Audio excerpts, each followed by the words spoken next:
ఎక్కాడు. బండి ఎక్కి కొంత దూరం వచ్చేసరికి సాగరం చెరువు అంటారు ఈ ఏరియా, ఈ లొకేషన్. దీని తిన్నగా అబ్బాయి డ్రైవింగ్ చేస్తున్నాడు, ఈయన వెనక కూర్చున్నాడు. నీ పేరు శేఖర్ ఈ అబ్బాయి పేరు. ఆ బండి డ్రైవింగ్ చేసిన అతను ఏం చెప్పాడంటే సడన్ గా బండి ఆపి పులి అన్నాడు. పులి అని ఆయన గెంతిశాడు. ఈయన కూడా గెంతి ఇలా చూసేసరికి పులి ఈ రోడ్డు మీద ఇక్కడ ఇదే ప్లేస్ లో నిల్చొని ఉంది. నిల్చొని చూడడంతో ఈయన ఇంకా దాన్ని చూసి ఈయన పరిగెట్టి ఆ గొట్టంతా వెళ్ళిపోయి వెంటనే ఎస్ఐ గారికి కాల్ చేశాడు. సార్ ఇక్కడ మాకు పులి కనిపించింది, నాకు భయంగా ఉందంటే ఎస్ఐ గారు వెంటనే స్పాట్ దగ్గరకు వచ్చి నువ్వేం భయపడక బాబు అని చెప్పి ఈయన పట్టుకొని ఇప్పుడు ఫారెస్ట్ సిబ్బందికి తెలియజేయడం జరిగింది. వాళ్ళు కూడా వచ్చారు. అయితే మనకి ఏంటంటే ఆ పులి ఇక్కడ మనకు కనిపించినట్టు కనిపించి ఆ జొన్న తోటలోకి వెళ్ళిపోయింది. జొన్న, మిరప అన్ని ఇక్కడ ఉన్నాయి. ఆ తోటలోకి వెళ్ళిపోయింది.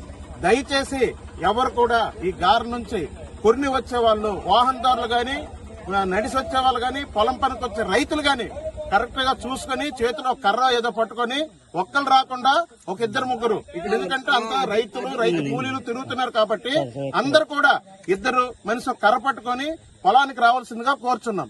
ఈ అబ్బాయి పేరు శేఖర్. మీ ఊరు? సింపేట. అబ్బాయిది కార్పెంటర్ గా పనిచేస్తున్నాడు. కనుక దయచేసి ఈ పరిసర గ్రామ ప్రజలందరూ కూడా అప్రమత్తంగా ఉండాలని